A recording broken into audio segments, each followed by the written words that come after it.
Como são as peregrinações na atualidade? E quando há o chamado para o caminho?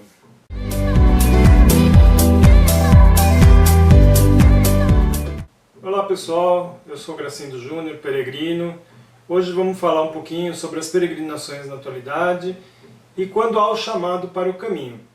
Mas antes, não esqueçam de se inscrever aqui embaixo no canal para receber atualizações e ativar também o sininho. Toda vez que tiver um vídeo, vocês vão ficar sabendo. As peregrinações na atualidade. Hoje, o Caminho de Santiago tem um novo perfil. É uma faceta atual do consumismo. Está na moda peregrinar para Santiago de Compostela. É um jeito de conhecer o norte da Espanha de uma forma diferente. Existem pessoas que vão por turismo, com uma conotação cultural, histórica, gastronômica. Existem também pessoas que vão pela aventura, descobrir novos locais e ter um contato com a natureza. Outras pessoas vão por motivo esotérico místico, visitar esses locais cheios de magia e simbolismo que existem nos caminhos de Santiago, em todas as rotas. E existe também o peregrino que vai por motivo religioso. É uma caminhada espiritual, é uma rota de fé, é uma busca interna, é uma aventura física e espiritual, é um encontro com si mesmo. Muitos têm mais de uma forma de motivação. Mas quando ocorre o chamado para o caminho? Esse chamado é algo fulminante na maioria das vezes, já no primeiro contato com o caminho. Mas às vezes é uma semente de uma enorme árvore que fica ali plantada, crescendo na sua imaginação de como seria um dia você ir para o caminho. Eu vou falar um pouquinho agora da minha história, de como foi o meu chamado. Lá pelo ano 2000, eu fui chamado para uma palestra sobre o lançamento de um livro sobre o Caminho de Santiago, mais um diário de peregrinação. Eu saí do meu escritório, fui até a livraria, onde ia ter uma apresentação, um coquetel, o lançamento desse livro, e eu acabei chegando cedo e acabei encontrando com o autor, que acabava de preparar ali, colocando quadros sobre o caminho, fotos, e comecei a conversar com ele. Eu já tinha um primeiro contato já com o caminho alguns anos antes, quando eu fui atrás de alguma documentação, atrás de algumas matérias que tinham saído em revistas, mas esse dia foi fundamental, foi o ponto de início do meu caminho. A gente brinca hoje em dia que o caminho começa nesse primeiro contato. Bom, voltando ao assunto do livro, conversando ali com o autor, eu falei que não era peregrino ainda e ficamos batendo um bom papo, já que faltava bastante tempo para o início da palestra que ele ia realizar.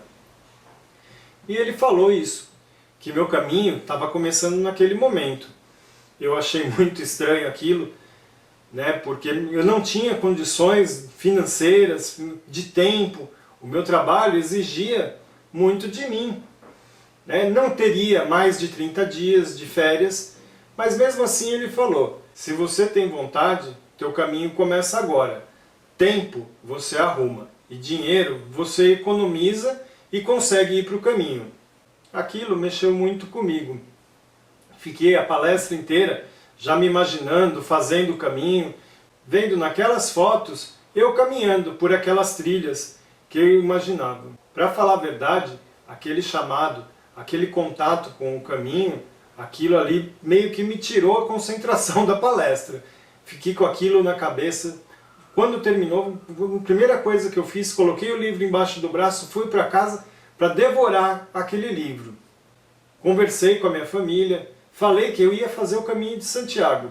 Todos deram risada, falaram assim, imagina, isso demora mais de 30 dias, você não tem tempo, e vai muito dinheiro, é uma viagem para a Europa. Não adiantou. Fui dormir, sonhando já com o caminho. No dia seguinte, cheguei no escritório onde eu trabalhava e falei para o meu chefe, eu vou fazer o Caminho de Santiago.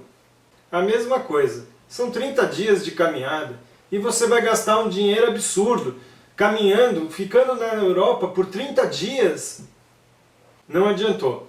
Continuei tocando aquele meu sonho, aquele meu projeto e comecei a ter mais contato com as associações, com a internet na época, que não tinha muito material, mas já tinha alguns mapas, algumas dicas, alguns livros até para baixar. Bom, precisava colocar uma data para fazer isso, para ir para o caminho. Como era mais ou menos a época de março, abril, eu planejei para depois de um ano fazer o caminho, ou seja, em abril de 2001 iria para fazer o caminho francês. Já tinha conversado com meu chefe e falado que eu iria pegar meus 30 dias de férias, mais um banco de horas e toda a economia que eu conseguisse fazer nesse período. Frequentei muitas palestras nesse período de um ano, comecei a comprar meu equipamento e em cada compra já era uma parte do meu caminho que eu sentia estar mais próximo. Na compra da bota, na compra da mochila, do saco de dormir. Cada item parecia já para embarcar na próxima semana, mas ainda faltava um tempo. E essa sementinha foi crescendo, crescendo, crescendo, até que se realizou. Mais para frente, em outros vídeos, eu vou contar mais essa experiência do primeiro caminho, que foi o caminho francês, e depois após os outros caminhos que eu acabei realizando. O chamado do caminho consiste nisso. É esse nascimento do desejo, né? É a busca do motivo. Para cada um que está assistindo esse vídeo agora, vai ter um motivo, seja por turismo, seja por aventura, seja por um encontro esotérico místico, ou mesmo a peregrinação religiosa. Cada um vai ter seu motivo. O principal nesse chamado, nessa preparação já para o caminho, porque seu caminho já começou, é a escolha do itinerário. Qual rota seguir? O caminho hoje tem várias rotas. Com certeza, a mais conhecida é o caminho francês.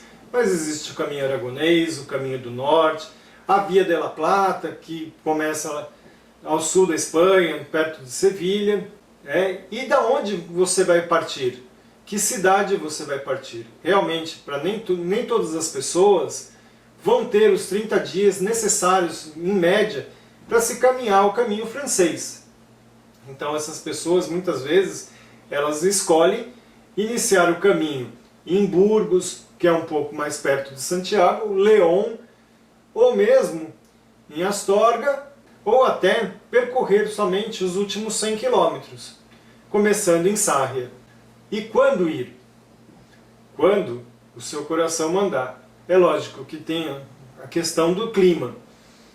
Para as melhores épocas para se peregrinar, que o peregrino sofre menos com as intempéries do tempo, são abril e maio e setembro e outubro.